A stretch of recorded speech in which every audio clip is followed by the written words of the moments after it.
Dans la grande salle des Nations Unies, à New York, les visages sont fermés. Les diplomates s'échangent des regards lourds, conscients de la gravité du moment. L'agenda de la journée a été bouleversé par une urgence. La Côte d'Ivoire est au bord d'une élection contestée, une élection qui menace la stabilité d'un pays déjà éprouvé par tant d'années de crise et de division. Le secrétaire général prend la parole et déclare « Nous ne pouvons rester silencieux. L'avenir d'une nation se joue, et il est de notre responsabilité de rappeler les principes qui fondent la démocratie et la paix. » Alors, un représentant spécial est désigné.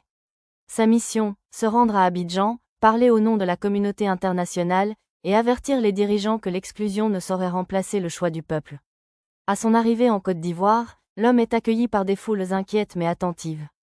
Les rues bruissent de conversations. Chacun sait que le processus électoral est miné par des décisions contestées, par des choix institutionnels qui privent la population de figures majeures de son histoire politique.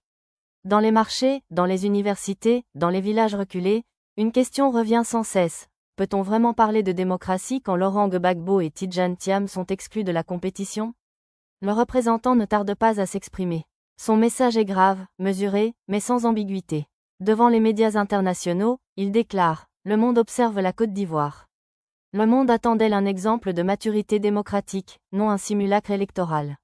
Une élection sans ses principaux acteurs est une élection amputée, une élection qui prive le peuple ivoirien de son droit le plus sacré, choisir librement ses dirigeants. » Dans son allocution, il insiste sur les fondements de la démocratie, l'inclusion, le pluralisme, l'équité. Ces valeurs, dit-il, ne sont pas négociables. Elles ne peuvent être marchandées ni sacrifiées sur l'autel des calculs politiques. Puis son ton se durcit. Il pointe du doigt la commission électorale indépendante, accusée de partialité flagrante. Une institution chargée de garantir la transparence doit être irréprochable. Mais lorsque cette institution devient l'instrument d'un clan, d'un pouvoir ou d'intérêts partisans, alors elle trahit sa mission et fragilise la nation tout entière. Ces mots résonnent comme un avertissement. Ils rappellent les heures sombres de l'histoire récente, les violences post-électorales, les divisions meurtrières, les plaies encore ouvertes dans les mémoires ivoiriennes. Le peuple ivoirien ne peut, ne doit, revivre les tragédies du passé, martèle-t-il. Le représentant ne parle pas seulement aux dirigeants. Il s'adresse directement au peuple, à travers les caméras et les radios. Citoyens de Côte d'Ivoire, le monde entier connaît votre courage, votre résilience et votre soif de liberté. Votre voix est votre force, votre bulletin est votre arme pacifique. Mais pour que cette voix compte, encore faut-il qu'elle puisse s'exprimer dans un cadre juste, équilibré et transparent. Il rappelle que Gbagbo, ancien président, demeure une figure incontournable de la scène politique, aimée par une partie importante de la population, symbole de résistance pour certains, d'expérience pour d'autres. L'écarter, dit-il, c'est nier la réalité d'un pays multiple.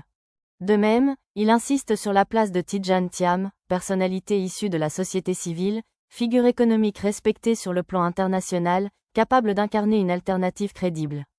Empêcher sa participation, c'est priver le peuple ivoirien d'une option légitime et porteuse d'espoir, souligne-t-il. Les journalistes présents notent chaque mot. Les diplomates ivoiriens, eux, se crispent. Certains y voient une intrusion, une ingérence. Mais le représentant maintient le cap, ce n'est pas une ingérence, c'est un rappel. La démocratie appartient au peuple, pas aux institutions biaisées. La souveraineté n'est pas confisquée par des décisions administratives arbitraires, elle vit dans le cœur des citoyens. Dans son discours, il fustige la dérive de la CEI. Il cite des exemples, des candidatures rejetées sans motif solide, des délais manipulés, des procédures opaques. Ce n'est pas ainsi que l'on bâtit la confiance, c'est ainsi que l'on prépare la contestation et le chaos, affirme-t-il d'une voix ferme. Puis il rappelle les engagements internationaux de la Côte d'Ivoire. Les conventions signées, les principes ratifiés, les résolutions acceptées. La communauté internationale n'impose rien.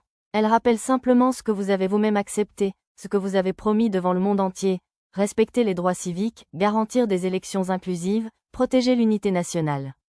La salle est tendue. Les caméras captent les visages fermés de certains officiels, mais aussi les regards émus de citoyens ordinaires qui se sentent enfin entendus.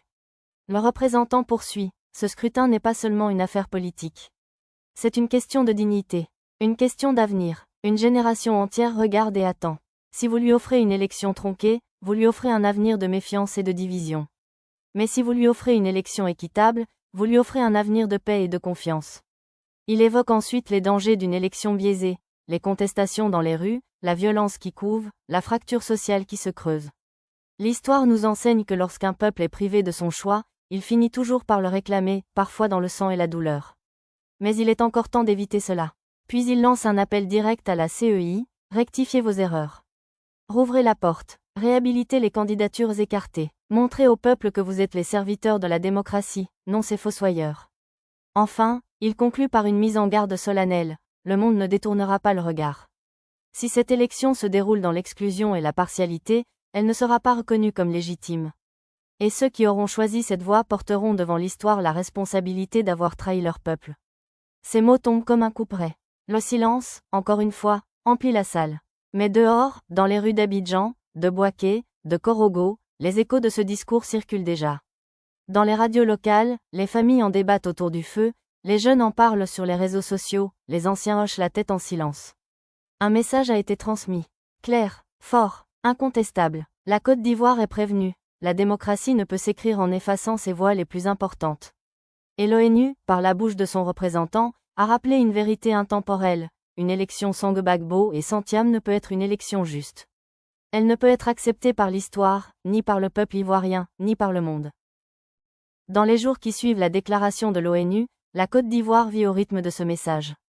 Les journaux en font leurs gros titres, les débats radiophoniques s'enflamment, et sur les places publiques, les discussions s'étirent jusqu'à la tombée de la nuit. Le discours du représentant spécial a marqué les esprits. Dans les universités, les étudiants se lèvent pour exiger un scrutin ouvert. Nous ne voulons pas d'une démocratie amputée, nous voulons un avenir où toutes les voix comptent, scandent-ils dans les amphithéâtres. Leur slogan résonne comme un écho de ce que la jeunesse africaine répète depuis des décennies, le droit de choisir librement son destin. Dans les villages reculés, les anciens discutent autour du feu. Ils se souviennent des promesses faites après les crises passées, des serments de réconciliation, des paroles de paix qui n'ont pas toujours été suivies d'actes. Pour eux, l'exclusion de figures comme Laurent Gbagbo ou Tidjane Thiam est perçue comme une blessure de plus, une insulte à l'histoire collective. Au siège de la CEI, la tension monte. Les membres de la commission savent que leurs décisions sont scrutées par le monde entier. Mais au lieu d'assumer leurs responsabilités, certains multiplient les justifications techniques. Nos procédures sont conformes, répètent-ils, alors même que la légitimité de ces procédures est contestée par la moitié du pays. Le représentant spécial, lui, poursuit sa mission. Il rencontre des leaders religieux, des chefs traditionnels, des représentants de la société civile. Partout, il entend le même refrain. Sans inclusion, il n'y a pas de paix durable.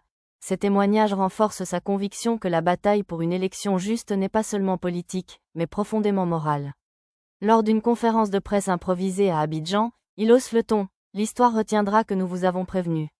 Vous ne pouvez prétendre à la démocratie tout en excluant ceux qui incarnent une partie de la nation. Vous ne pouvez exiger la paix tout en semant l'injustice. À New York, au siège de l'ONU, les débats reprennent. Des voix s'élèvent pour réclamer des sanctions ciblées contre ceux qui bafouent les principes démocratiques. D'autres plaident pour la médiation, convaincus qu'un dialogue est encore possible. Mais une chose est claire, le monde ne regarde plus la Côte d'Ivoire comme un simple dossier, mais comme un test pour toute la région. Dans les chancelleries occidentales, les réactions s'enchaînent. Certaines capitales appuient fermement l'appel à l'inclusion. D'autres, plus prudentes, redoutent une ingérence trop visible. Mais toutes reconnaissent que la situation est explosive, et que le risque de déstabilisation régionale est réel. Pendant ce temps, dans les rues d'Abidjan, la colère gronde. Des foules se rassemblent, brandissant des pancartes. Non à la démocratie sélective, Gbagbo et Thiam doivent être réhabilités. Les chants s'élèvent, mêlant espoir et défiance. Mais derrière les cris se cache une peur sourde, la crainte de voir la violence ressurgir, comme un spectre jamais totalement disparu. Le représentant spécial retourne une nouvelle fois vers les autorités ivoiriennes. Dans un échange tendu avec les responsables de la CEI, il martèle « Vous n'êtes pas au service d'un parti, vous êtes au service d'une nation. Si vous persistez dans l'exclusion, vous porterez la responsabilité d'une fracture dont vous ne mesurez pas l'ampleur. » Il insiste « La démocratie n'est pas une vitrine pour l'étranger, c'est un contrat avec votre peuple. Et ce peuple ne vous pardonnera pas de l'avoir trahi. » Dans les coulisses, certains diplomates ivoiriens commencent à douter. Ils savent que la pression internationale s'intensifie. Ils redoutent que le pays ne soit isolé si le processus électoral continue sur cette trajectoire. Mais d'autres, arc-boutés sur leur position, refusent toute concession. Les ONG locales et internationales multiplient les communiqués. Elles dénoncent les arrestations arbitraires, la répression des manifestations pacifiques, la fermeture de l'espace politique.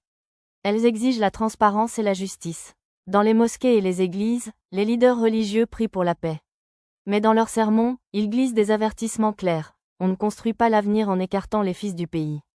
La voix off poursuit, grave et mesurée. L'ONU ne parle pas pour humilier, mais pour rappeler. Elle ne parle pas pour dicter, mais pour prévenir. Car elle sait que la paix véritable ne naît pas de la force, mais du respect mutuel et de la confiance. Le représentant spécial entame alors une tournée régionale. À Accra, à Dakar, à Lomé, il rencontre les présidents voisins, leur expliquant les dangers d'une élection tronquée en Côte d'Ivoire. Tous redoutent l'effet domino. Si un pays s'enferme dans l'exclusion, d'autres pourraient suivre le même chemin. Dans les capitales africaines, des voix citoyennes s'élèvent aussi. Des associations rappellent que la démocratie africaine doit être protégée par les Africains eux-mêmes, et non seulement par la pression extérieure. De retour à Abidjan, le représentant prend une ultime fois la parole, dans une allocution retransmise à la télévision nationale. Son visage est grave, ses mots sont clairs, le temps presse. Chaque jour qui passe sans correction accroît le risque de chaos. Le peuple ivoirien mérite mieux qu'une mascarade électorale. Il mérite la vérité des urnes. Il mérite la justice de la démocratie.